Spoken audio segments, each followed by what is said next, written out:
Today's video is going to be all about teacher questions. So we can title this video the teacher tag. This is our third year?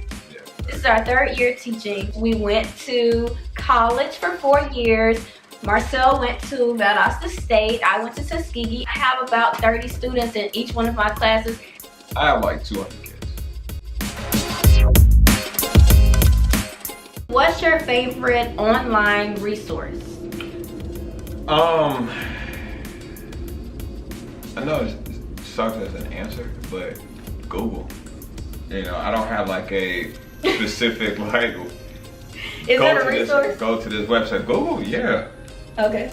I mean, so look, for me as a teacher, I'll make all my PowerPoints. I feel like that's my personal creativity twist to the class. I can kind of teach the subject and like the lingo or the flow how I would teach it. Yeah, we both create our own PowerPoint. Right. I kind of got it from Marcel to start doing that, but yes, like you said, it's like you put things in your own lingo. That's right. But when it comes to things like worksheets or things like, I'll say this, Kahoot is really cool way to assess, go give formatives to your students to see if they grasp the concept that you taught either that day or the previous day. And it's kind of like a fun way to present or assess the information without the whole pressure like, man, I'm gonna take this pop quiz. Yeah, the students love Kahoot. Like they enjoy it so much. Yeah. Alright, and my favorite resource, I would say Google too, for just to be like you. But I would say Google, but other than Google, I like Edmodo and I like Brain Pop. I used to be heavy on Brain Pop. Yeah, Brain Pop is cute for just quick little videos to show the kids, or sometimes I use the Brain Pop quizzes to just give them like a class quiz. And if I say for the class, everyone has to participate, and if you fail, everybody fails. So whatever grade we get at the end, that's what everybody grades will be. And they just, when I say that, they are so serious. They pay attention. They watch every single segment of the video. And then with Edmodo, like now I'm testing my students. So I'm not in the classroom, so I conduct my class through Edmodo. I've uploaded, you can upload assignments, notes, PowerPoints, pictures, just everything. So Edmodo and Brain Pop. Yeah, all day. Yeah, and I love Kahoot too. Kahoot's solid. Yeah. Describe your perfect classroom. Perfect classroom. Students are polite to each other as well as the teacher. They're open to something that they may not necessarily agree with or necessarily be as interested in. They just are able to gain good work ethics and things like time management skills. So that would be the perfect class scenario, something where I'm able to give them a lot of activities, hands-on topics. I feel like now with teaching, since teaching is like really assessment based, it kind of takes away from like the hands-on experience. So less assessments that's multiple choice and more hands-on topics, assessments, that'd be like a perfect scenario for me. All right, and my perfect classroom would consist of, I mean, from what it looks like, I would want, like, I like the black tabletops. I don't like desks.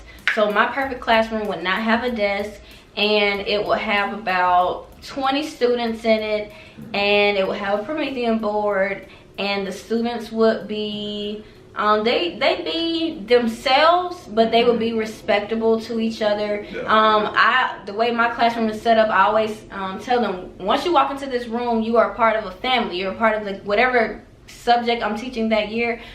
Whether it be environmental science, you are now a part of the environmental science family. Or this year, you're a part of the chemistry family. So we're gonna be nice to each other. We can joke around, we can laugh, we can talk, but we're gonna be kind in the process. We can be honest, but it needs to be kind, goodness to honest, or kindness to honest type of, honesty. Yeah. So that's how my perfect classroom would be. No, I agree with that. And I'll definitely be able to steal some topics off of that.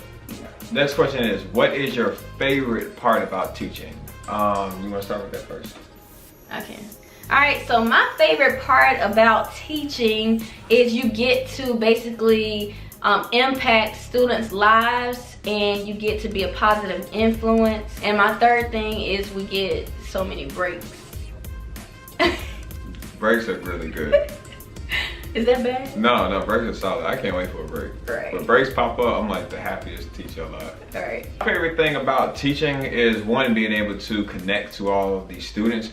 My job as a teacher, I feel like, is not necessarily to just teach the content that you're supposed to be teaching, but also be able to allow the students or the kids to walk out of the class gaining something, leaving the class as a better person. Now, you're not going to connect with every single student, but if I can have a student that leaves a better person personality-wise, maybe I can get them out of their shell, since we do a lot of group work. Maybe they can be a little bit more social, comfortable with who they are. Maybe they can be better in time management and not procrastination. Then I feel like as a teacher, I did my job as making them a better person. Definitely breaks. I love my breaks. Spring break is always the best time outside of summer. Yeah, we get weekends off.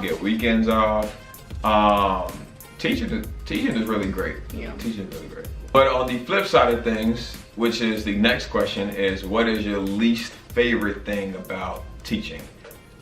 You want to go first? Least favorite thing about teaching? You want to go first? You want to go first? You went first last time. I went first last time. So I go first this time. Okay. Least favorite thing about teaching?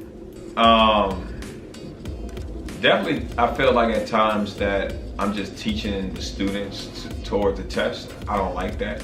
I feel like biology could be definitely, I like the approach that we teach it, but I don't want to make sure that I'm hammering in topics for the students to just memorize and not officially know the information, just so they can perform well on the test. Two, one thing that I also do not like about teaching is that sometimes you can feel like it's like the empathy level for teachers are low. The students at times can take you for granted. They don't really realize how much work that you put into the course. My least favorite thing about teaching, or some of my least favorite things about teaching, would include the pay. Like, I don't think that teachers get paid enough for the work, or the good teachers. Now, the bad teachers, yeah, y'all get paid enough. But the good teachers, we don't get paid enough. We're making our own PowerPoints. We're making up our own lessons. We're the head of different departments and stuff. We're doing things outside of teaching, like coaching, and we're just not paid enough. Right. So, can I interrupt you for that? Sure. I just want to throw out the misconception. There's a lot of folks who think teachers just don't get paid any money at all. I feel like when people say teachers don't get paid enough money, they're saying that we should get paid more money than what we're getting. Yeah, we get paid a good amount of money. We're not broke.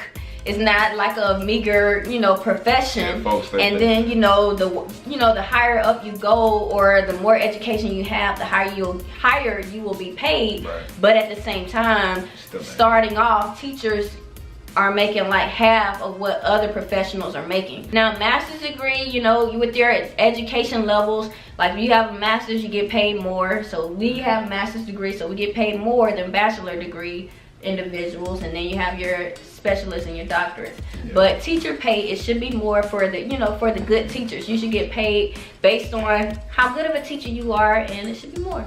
Yeah. So pay would be one of them, and then the next one would be just dealing with sometimes students can be very disrespectful, or like Marcel mentioned, take you for granted. I also don't like waking up early. I wish teaching here in America maybe started like 9 o'clock. So, I don't have to wake up too early. I'm not really a morning person. And I think that's about it. And the last question says, what advice would you give a beginning teacher or someone who is new to the field who wants to become a teacher? So my advice would be to make sure it's something that you love doing. Don't do it for the money, which, there are teachers out there who are only there just to make a check. Make sure you love teaching. Make sure you love children. Make sure you love being a role model. I feel like there's too many teachers out here just winging it just to make a paycheck, but they're not really imparting good values in the students.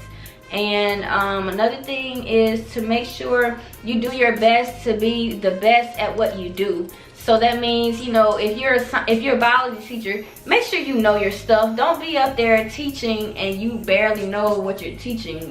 Make sure you're knowledgeable. Right. My advice to beginning teachers, or even if you are a teacher now, is similar to what Jamilah said. Make sure that you love what you do, because there are going to be times which you are tested by ungrateful / rude students. There are going to be times that you're going to be tested to where you're going to feel underappreciated by your administration staff. There are going to be times where you question, why am I a teacher? So if you ever get back to that point, you could always go back to your foundation and say, well, I remember I'm doing this because I want to make students a better person. I want to make them be a mature young adult. And you love what you do. Exactly, and you love what you do. Don't take anything personal. Because there's going to be times, teachers, students, you're dealing with a lot of people on a day-to-day basis, and someone may come at you the wrong way. Try to take not trying to take anything personal. That's all I would say, and just remember again why you're there. Something that we both didn't mention, make sure you have great classroom management. Because if you don't have great classroom management, a good system, students are going to run the whole system there, and it's going to be chaos for the whole entire school year. And that's not a situation you want to put yourself in, because that's going to make you not want to be there. That's going to make your really great students not want to be there, and may convert them into your bad students. So you just have to be able to have a certain solid foundation of classroom management before you teach any class. I don't care if they're first grade, second grade, high school. And like, what will you do when your students want to go to the restroom? What will you do about pencils? Can they just get up when they want to get up? Like my class, everyone stays seated. When the bell rings, you stay seated. If we're 5 minutes before the bell, stay seated until the bell rings. It's mine, it's one of my rules. Right. And then one last thing I wanted to add about the advice, what I got in one of my scholarship programs is that every day is a new day. Like, don't bring yesterday's drama into the next day. Come in, if a student disrespected you or treated you badly or did something bad on Thursday, don't come to work on Friday looking at them hard or treating them, differently. Right. I feel like I can see us like being something even greater within education. Yeah. So watch out for us, Jamilah and Marcel. Thanks for watching. Make sure you like the video, subscribe if you're new to the channel. At this point, when you see this video, this has been our second sit-down video. If you have another suggestion of a video that we can post, please make sure that you describe that in the comment section, and Jamilah and I would definitely consider it. Or, I feel like at this point, we'll definitely probably do it. Yeah. Thank you guys so much for watching. Come back for some more videos.